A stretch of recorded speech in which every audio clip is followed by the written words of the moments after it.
कितने जनों ने, कितनी माता जी ने दीक्षा ली एक साथ? उसमें एक प्रतिमती का भी नाम है, प्रति सुंदरी ने। तो ऐसे अलग अलग ग्रंथों की स्टडी करते तो बहुत सारा कुछ मिलता है। तो यहाँ तो अपनी बात चल रही है, जैसे तुमने शराब का दृष्टांत दिया उसके अनुसार गुड़, दही, महुआ, बोरजड़ी इत्यादि मिलाकर हर कोई शराब बना लेता है। उसी प्रकार एक दो चीज तुम भी बना दो। भाई कोई भी जो प्रोसेस है वो सब कर रहे हैं, तो तुम भी करके बताओ। यदि तुम कहोगे कि मेरे बनाए तो नहीं बनता, तो हे भाई ऐसा सिद्धांत झूठा है। तुम व्यर्थ में हठग्राही क्यों होते हो कि हमसे तो नहीं बनता? तुमसे जिससे बनता वो ले आओ ना। भाई तुमने कहा हमसे नहीं आती, पर कोई न कोई शराब बनाने वाला वो बना के बताता है ना। ऐसे तुमसे नहीं बनते मान लो, तो जो बनाने वाला उसको ला करके बना के बता दे हमें। तो आया नहीं तर्क समझ में है? इससे आगे का तर्क दिया मैंने, इसमें जो दिया उससे अलावा, कि कोई ये कहे कि हमसे नहीं बनता, ठीक है, पर जैसे शराब तुमसे नहीं बनती तो दूसरा कोई बनाता, बना करके बता सकता ना हमको कि देखो ऐसे बनती है भैया, तो हमने मान ली। ऐसे पांच तत्वों से जो बनाता हो उस व्यक्ति को यहाँ ले आओ। व्यक्ति हो जो भी हो, तुम्हारे बाबजी जो भी, उनको ले आओ, वो हमको बना के बता दे, तो हम मान लेंगे कि हाँ इन पंचभूत तत्वों से बनता है।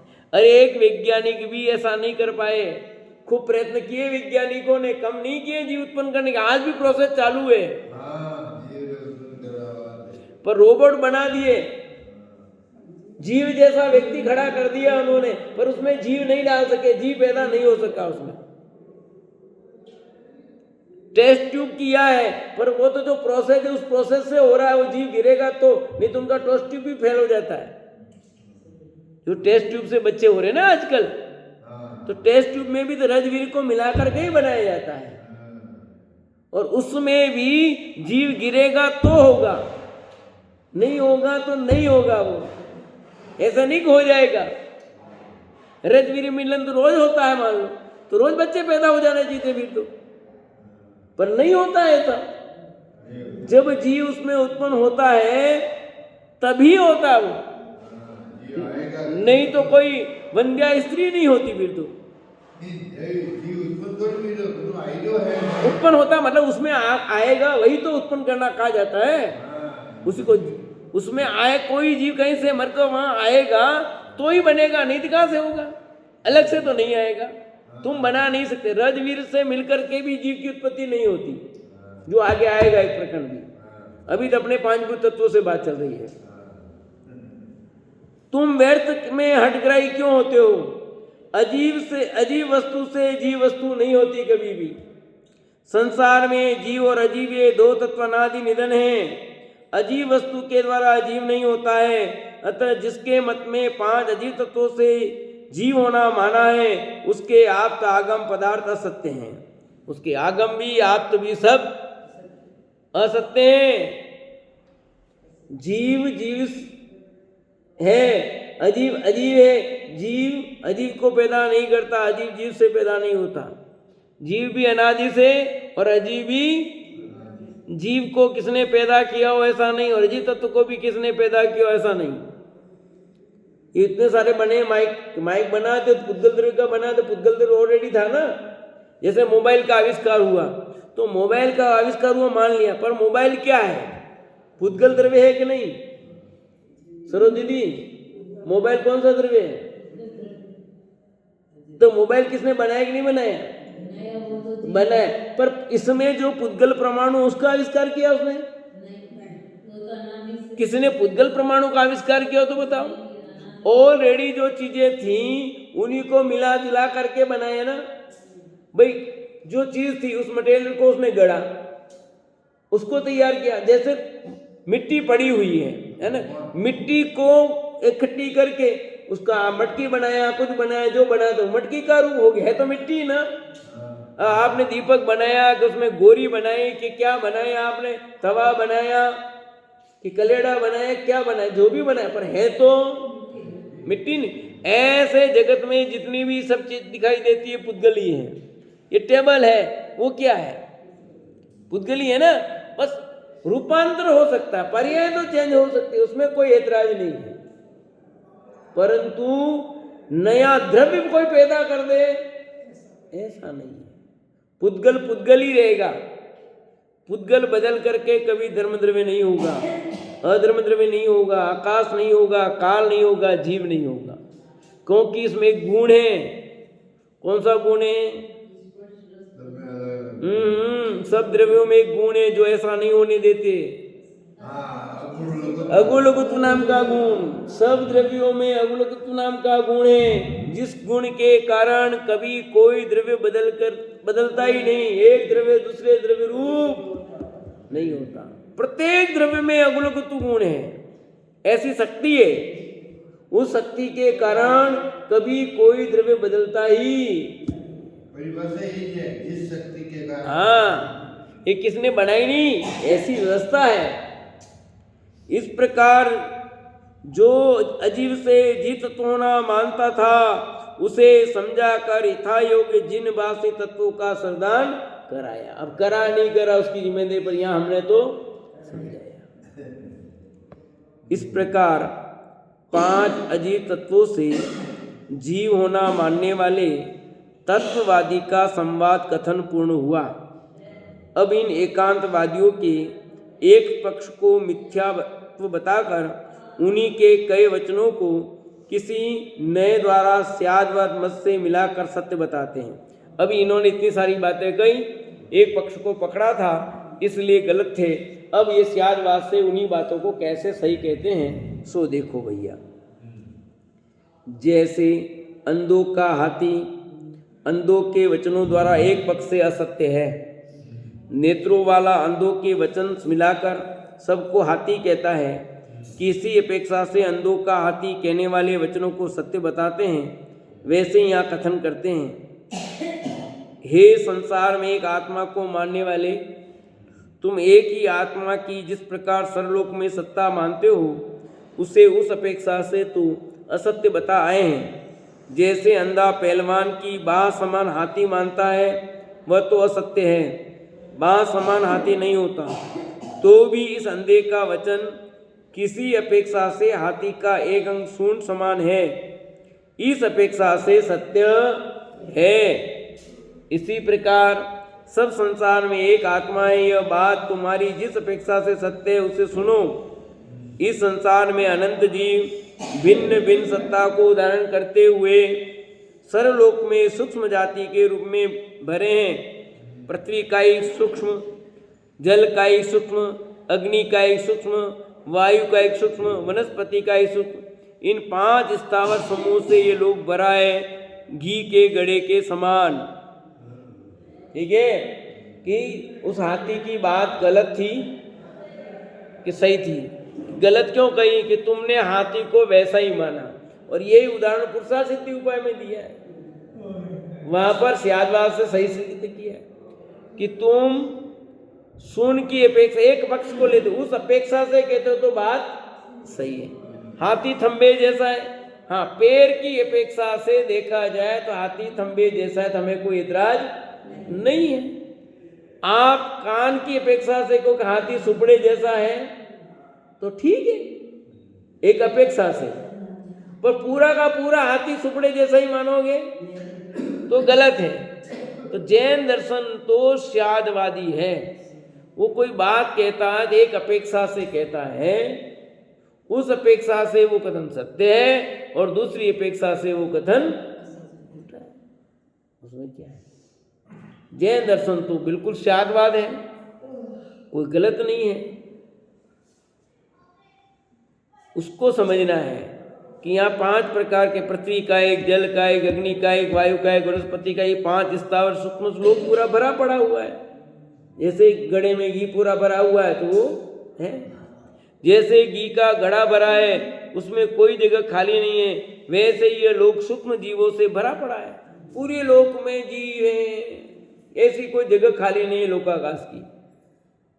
वहां वनस्पति सूक्ष्म तो अनंत है, 4 स्थावर सूक्ष्म असंख्यात हैं। ये सर्वलोक सूक्ष्म जीवों से पूरी, कोई स्थान खाली रिक्त नहीं है यहाँ का। देखो वनस्पति सूक्ष्म तो अनंत है, 4 स्थावर सूक्ष्म असंख्यात है। वनस्पति की संख्या कितनी बनाई?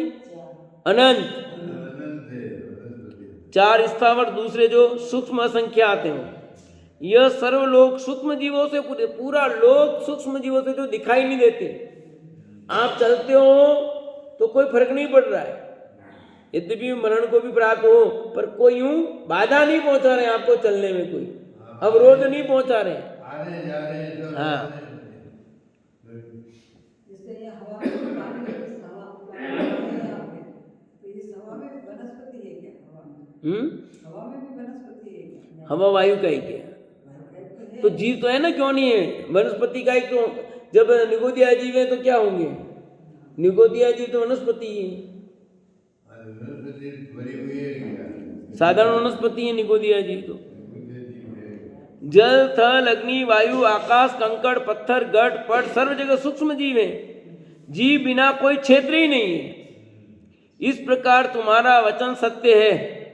इतना विशेष जाना कि एक सत्ता रूप सर्व जीव वाला तुम्हारा वचन तो असत्य ही है, कि एक सत्ता रूपी है ऐसा वो गलत है। सर्व जगह जीव है तो हम मानने को तैयार हैं, पर वो एक ही है उसका ही सब ऐसा नहीं, सर्वव्यापक ऐसे नहीं है। जीव पूरा लोक में ठसाठस भरे हुए तो वो तो सत्य है, पर तुमको एक ही जीव है खाली मात्र, वो गलत है।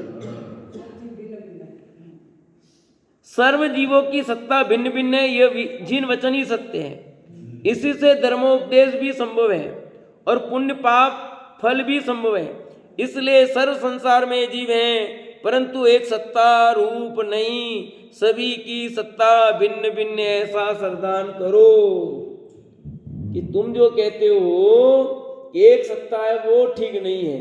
पूरे लोक में व्यापक है, जीव व्याप्य है कि बिल्कुल पूरा लोक जीवों से भरा हुआ है, तो बिल्कुल हम मानने को तैयार हैं। पर तुम कहते एक ही जीव सर्वव्यापक है, उसी की सत्ता है, वो नहीं है।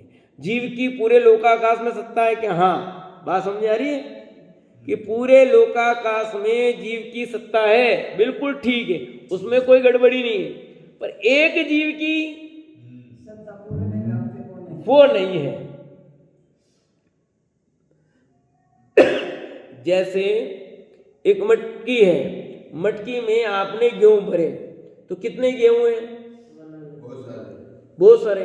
तो पूरे मटकी में गेहूं है क्या? हाँ, पर एक गेहूं दाने की पूरी सत्ता ऐसा है कि नहीं है वो। प्रत्येक गेहूं का दाना कैसा है? पूरी मटकी में गेहूं है क्या? हाँ, कोई एतराज नहीं, पूरा भरा हुआ है। पर प्रत्येक गेहूं के दाने की सत्ता न्यारी न्यारी है कि नहीं है? भिन्न भिन्न है बिल्कुल। वो मोटा उदाहरण इसलिए देखा, आपको अलग अलग दिखाई देता ना दाना गेहूं का। ऐसे ही लोकाकाश पूरा एक मटकी समझो, उसमें पूरे जीव है क्या? हाँ, पर हर जीव की सत्ता न्यारी। जैसे गेहूं का दाना भिन्न भिन्न है ना, ऐसे हर जीव भिन्न भिन्न है। तो दिखाई क्यों नहीं देते? इतने सूक्ष्म है कि हमें वो नहीं दिखाई देते। सूक्ष्म है, बहुत बहुत सूक्ष्म है। अरे इतने सूक्ष्म है कि आप सुई की नोक जो पेंसिल लेते हो ना, पेंसिल की छोटी सी बिंदी, वो तो बहुत बड़ी हो जाती है। तीखी नोक बनाते हैं ना अपन प्रकार से, और जो केंद्र बिंदु बनाते हैं, केंद्र बिंदु बनाने की छोटा सा लगा था, पर वो डॉट तो दिख गया ना, उससे भी सूक्ष्म, बहुत सूक्ष्म जीव है। पानी में जो जीव आपको दिखाई देते हैं वो तो बहुत बड़े हैं, बादर हैं, वो तो सूक्ष्म नहीं है। जो आपको दिख गए ना जी, वो बादर जो दिखाई देंगे तो उस पानी का यूज ही नहीं कर सकते आप। सूक्ष्म जीव है इसलिए दिखते नहीं, इसलिए आप पानी नहा के इन सब कर सकते हो। अभी जो पानी है उस पानी में 2-4 कीड़ियाँ दिख जाए, आप क्या करते हो? हैं? आप काम में लेते हो, पीते हो, नहाते भी नहीं हो, काम में बर्तन नहीं मांजते हो, ठीक है? तो वो तो बड़े हैं, पर चींटी से छोटे छोटे मच्छर हो जाते हैं, बहुत छोटे छोटे, इतने दिखते हैं, दिखते नहीं कहीं, वो कुछ दिखने लगे, उड़ते तब दिखते हैं, बहुत छोटे छोटे बारीक मच्छर। अरे वो भी ढेरों हो तो आप उनको बचाने की कोशिश करते हैं। पर जल के अंदर इतने सूक्ष्म जीव हैं, इतने सूक्ष्म जीव हैं जो आपको दिखते नहीं। कोई एक बूंद में अनंत जीव का है, तो कितना सूक्ष्म हुए आप सोचो, कितने सूक्ष्म हुए। और वो एक मक्की के दाने के बराबर हो जाए, एक बूंद में जुले, तो पूरा लोकाकाश भर जाए। क्या सरोज दीदी, क्या कहा बताओ, क्या कहा?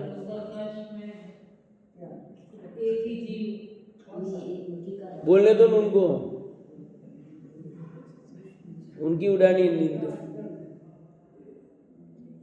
एक बूंद जल में जितने जीव हैं वे एक मक्खी के दाने के बराबर हो जाए तो पूरा लोकाकाश भर जाए। सुनिए, इतने जीव हैं, सिर्फ मक्खी के दाने के बराबर हो जाए तो। मैंने तो बचपन में बहुत समय पहले जो हमारे तालाब की पाल है, तालाब था उसके वहाँ एक कुआं है, कुएं में पहले अंदर उतरते थे, बैठते थे, वहाँ पर पत्ते पड़ते थे, आम के पेड़ थे। हाँ। उससे क्या होता, उसमें इतने सूक्ष्म जीव उतरते हैं, मतलब हाँ, होता ना सारे। तो ये समझना चाहिए कि जीवों से पूरा लोकाकाश भरा हुआ है, इसमें हमें ऐतराज नहीं है। ऐतराज किससे है कि एक ही जीव है जिसकी सत्ता सब जगह व्याप्त है, उस वो तुम्हारा कथन ठीक नहीं है। हाथी, ऐसे हाथी का कि हाथी का उदाहरण दे करके तुमने एक एक चीज मानी तो सर्व वैसा ही हाथी मानते हो, गलत है। उस अपेक्षा से मानते हो तो हाथी गलत नहीं है। ऐसे आत्मा ज्ञान की अपेक्षा ज्ञानी है, दर्शन गुण की अपेक्षा एक अंग है क्या? एक एक गुण की अपेक्षा खत्म करोगे तो वैसा है आत्मा चलेगा। अस्तित्व गुण भी है, वस्तुत्व गुण भी है, सब गुण है आत्मा में। आचार्य कुनकुन ने आत्मा का सर्वगतत्व सर्वज्ञता की अपेक्षा सिद्ध किया है।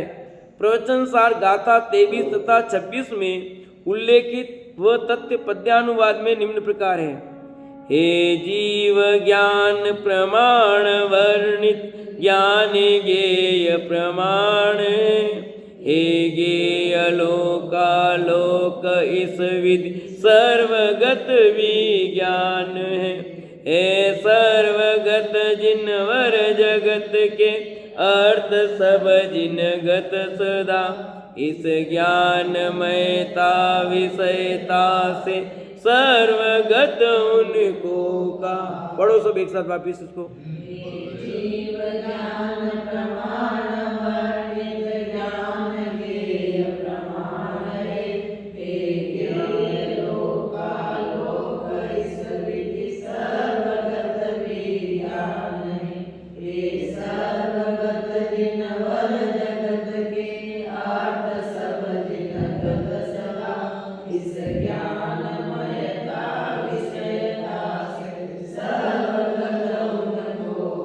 क्या अर्थ है? आत्मा ज्ञान प्रमाण है, ज्ञान के बराबर है। पहले भी बात की अपन ने, ज्ञान गे प्रमाण कहेंगे, बहुत स्पष्ट बात है। दादा के प्रवचनों में भी कई बार आई बात है ना, इसी को लेकर के ही। आत्मा ज्ञान प्रमाण है, ज्ञान गे प्रमाण है, और अपने पहले भी बात है, अपने भी प्रवचन में आई है।